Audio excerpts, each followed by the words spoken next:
bawal talaga ang pagkolekta sa estudyante. So kung bawal po, bakit po nangongolekta pa rin sila sa mga estudyante, especially po sa mga hirap? Mr. President, I would like to clarify, never po sila nangongolekta sa estudyante. Wala po silang collection sa estudyante. Ang meron, so that we can identify the issue. I beg to disagree, ma'am. Ito po, lahat ng mga nagsumbong sa akin.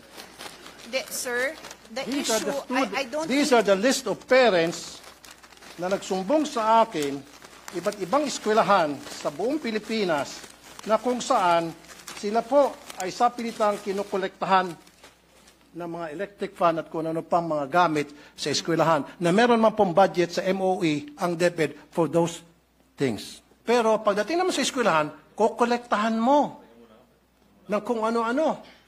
Then, yung iba pa nga sa kanila, yung mga sumbong sa akin, Sir, naglalakad na nga lang po ako, 2 kilometro, kasama pong aking tito.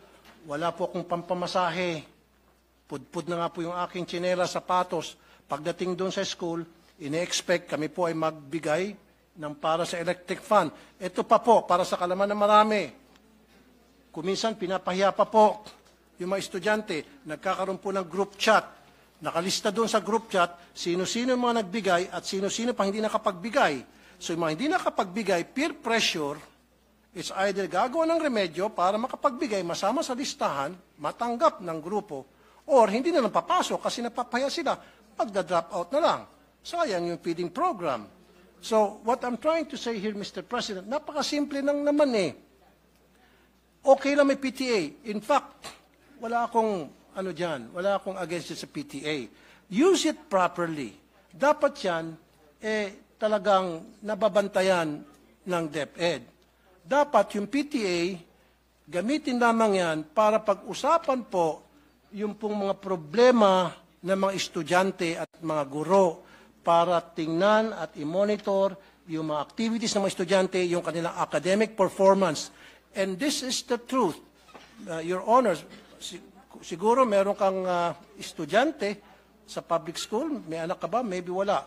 Or maybe may staff ka na nag-aaral sa public school because marami akong staff nag-aaral sa public school here in the Senate saka sa RTIA at lahat sila nagsasabi na talagang pinipilit yung kanilang mga estudyante magbigay sa kontribusyon.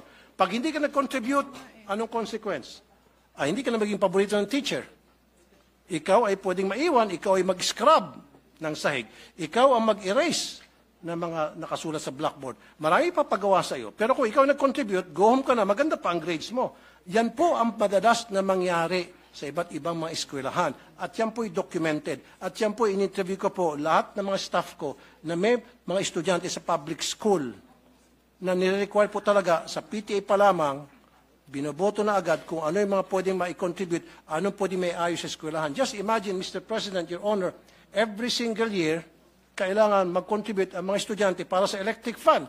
Kung ipon-ipunin natin yung contribution sa electric fund every year, siguro baka marami ng warehouse ng electric fund dyan sa DepEd, kung saan dinadala yung electric fund. My question also, Mr. President, Your Honor, di ba meron pong MOE para dyan sa electric fund na yan? Ba't kinakailangan pa pagbayarin yung mga estudyante sa electric fund, sa jobos, sa pintura, sa bond paper, maging sa, ito pa po, sweldo sa security guard, sweldo sa janitor, pati ba naman sa kuryente. And I understand, Mr. President, Your Honor, Madam, meron po tinatawag na Special Educational Fund, ang LGU. In fact, ang LGU nagbibigay din ng pera sa DepEd, Mr. President. Sana pupunta yung SEF. Now, my question is, maari siguro ang problema hindi nakakarating sa mga eskwelahan ang MOOE. Saan na pupunta yung MOOE? Kailangan siguro i-audit natin yung MOOE. Yan po ba ay nakakarating ng tama o baka naman nakakarating sa mga eskwelahan pero hanggang sa principal lang? Kaya may mga balita, si principal magagandang mga bahay, magagandang mga sasakyan, pero sila teacher, kawawa. So si teacher gagawa ng remedyo at yun na nga, maningil sa mga estudyante. Kaya nga po sabi pa nga ng mga nakakausap ko po doon sa mga listahan, I think we interviewed more than 100. Sabi, kaya nga po kami pumunta sa public school dahil wala po kami pambayad sa private school. Sila po ay mga tricycle driver, pedicab driver, labandera, kasambahay, factory worker, na mga underpaid, na maliliit lamang sweldo. Salamat nga, sinabi ni Secretary Yusek Poa, and I commend you for saying that, yung programa nyo yan, na merong feeding program para hindi na po tumaas pa yung cases ng dropout para ma-entice yung mga magulang na papuntahin sa eskwela ng kanilang estudyante dahil meron ng pagkain. Gutom kasi sila, kaya hindi sila pumapasok, pero kung bigyan mo ng pagkain, papasok na sila. However, pagdating naman sa school, yung libreng pagkain, parang siningil mo lang dahil pagbabayarin mo para sa kung ano ng contribution. Sir, ano po yung tanong nyo?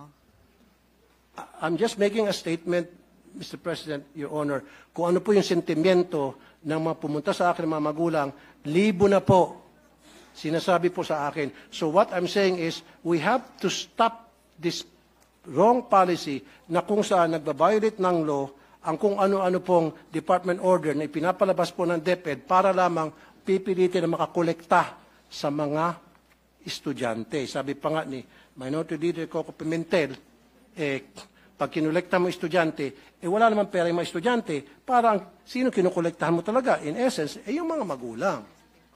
So, for me, change that policy. Huwag na ho tayo mangolekta. Zero collection na talaga, voluntary or otherwise, tulad na nakalagay sa batas. Okay? Except for Red Cross, Girl Scout, Boy Scout, and Barrio High School. Let's stick to what the law says. Stop na natin yan. Huwag na ho tayo magpalabas ng mga department order para we try to circumvent the law para makakolekta. Tuloy, ang duda nitong mga magulang, baka siguro gusto nilang magpalabas ng kung ano mga department order para makakolekta sapagkat gusto nilang yung MOE hindi na makarating sa mga eskwelahan. Now, may I add, Mr. President, Your Honor, kung sasabihin nyo lang sa akin ngayon na kayo po ay mag-issue ng department order telling all schools under DepEd, let's stick to 5546, period. And I will sit down. Otherwise, kapag hindi, magpipilit kayo, abutin tayo dito hanggang madaling araw. And I will not stop because I know I'm right.